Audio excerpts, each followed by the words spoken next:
up next we have Christopher in Birmingham. Hey, Christopher, welcome to the show.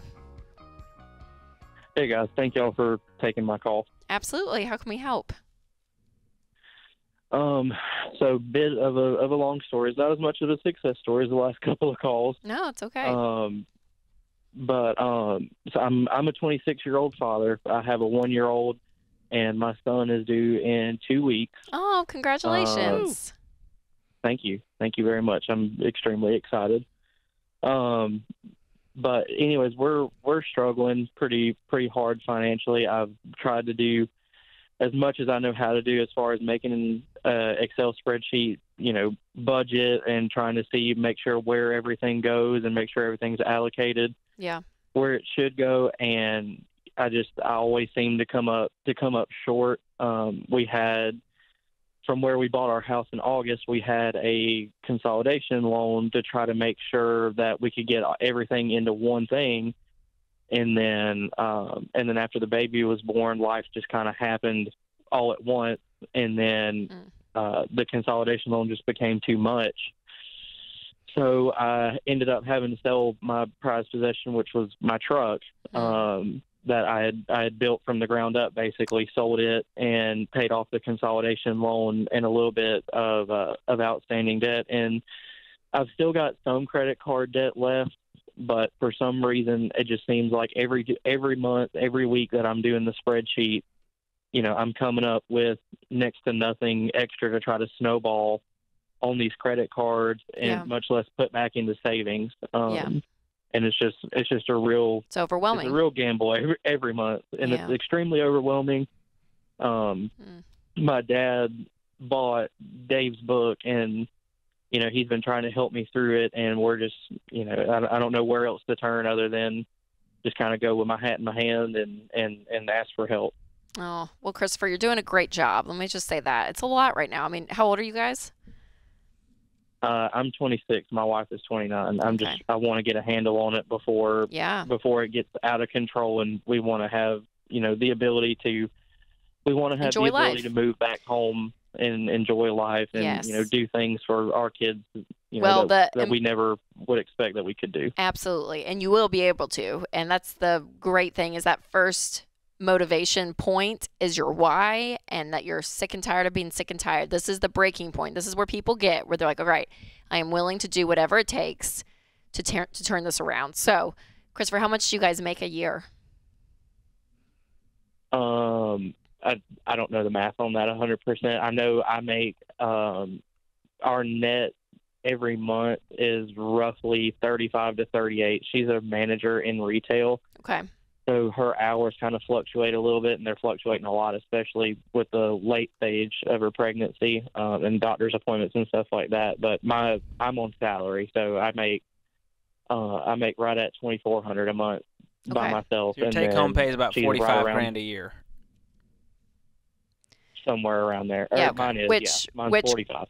Okay, so Christopher, I'll just give you just the stats that the average household income, dual income, was 65 last year. So you guys are living below average when it comes to just a combined household income. What kind of work do you do?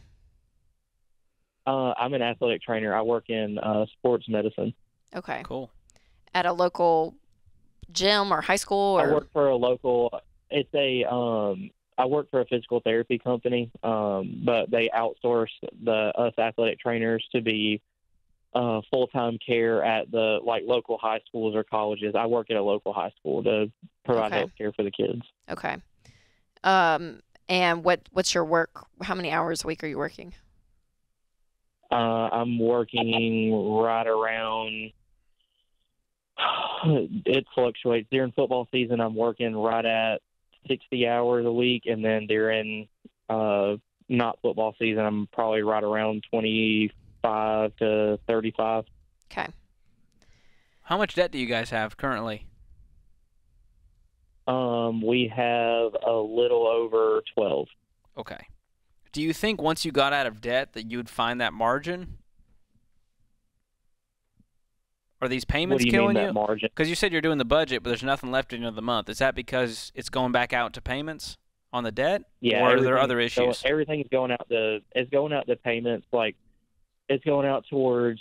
Is your mortgage too high? 3 credit cards.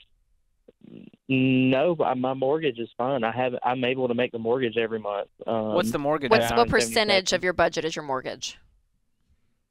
Percentage. What are you guys paying for your mortgage? We're paying $977 for it. Okay, so that's reasonable considering your take-home pay. That's not the problem. I'm just looking to see where the problems are at, because when you do the budget, there's more. There's just a lot of money, like little payments and stuff going out all over the place. I've got 3 credit card payments. We've got daycare that comes out every week. It's $180 a week for daycare, and then we've got hospital bills from where my last one was born, and we're going to end up racking up more from this new one. Okay. And this all adds up to $12K, all of your debt, credit cards, medical bills, or is there more? Yeah, that's everything other than my wife's car payment. Oh, what's the car loan? The car loan, I think she's down to $9,500. Okay. Left on it, but the payment is $294. Okay, and that's on top of the 12. Yeah. So we're looking more like $22,000 in consumer debt. Yeah. Now I'm starting to get a real picture of where the struggle's coming from. Yeah. Well, there's a few things you can do. Obviously, we need to get rid of this debt, and having those payments freed up is going to help you guys immensely. But the other thing you need to do, I would get on to Every Dollar instead of the spreadsheet and see if that helps you, because we'll gift you the premium version that's inside of Ramsey Plus along with Financial Peace. And so that you guys can track it. It'll be connected to your bank. And you need to really stare at every penny going out going, where could we cut? Where could we cut? How do we bring more money in? That's how you're going to create that margin to do the debt snowball. And to Christopher, I would say upping your income. So really the 2 ways that you're going to see movement the most is cutting the budget, but there may not be a ton. There could be some to cut for sure, but there may not be a ton. Just seeing what you guys make a month, knowing all of your expenses from daycare, food, everything. So, but the other end of the spectrum is your income. And that's what I would wonder is, hey, you guys, I mean, you said during certain times of the year, you're working crazy hours versus it goes down when you're not in season.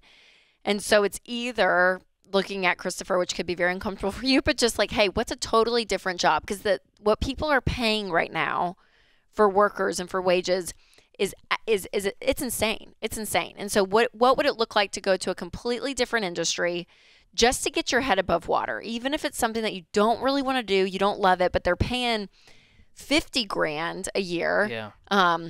Hospitality, retail, I mean, they're paying $15, because $20. This $45,000 is household income, so that includes your wife's, which means you're making even less than that. So you could be, I'm not sure what you're making, but it could be around $35,000, $30,000. Yeah. So I just think you could be making more. And again, this is not a forever move, but there is these extreme measures that you guys are going to have to take, because you're kind of in an extreme situation. You guys have a lot of debt. Again, your shovel's not huge with your income. And so there's something to be said about, man, what if we just turn the tables? And I know you have a new baby coming, so maybe you wait until mom and baby and everyone is good. And then maybe you just make a leap and say, hey, for 18, 24 months, we're just going to go crazy and we're going to cut the budget. We're going to do Every Dollar and stick to it. I'm going to see what extra job I can either take on or maybe even move industries completely and just say, man, I'm going to just take a higher paying job for now. Just to get some traction. And then you could look up, in 24 months and be like, okay, we can breathe again. This feels good. And then I can go back and do what I love when it comes to this. But maybe there's something even within your skill set, a different position that you could do. But that income, I would look to see getting that up. That's what's going to help you get your head above water.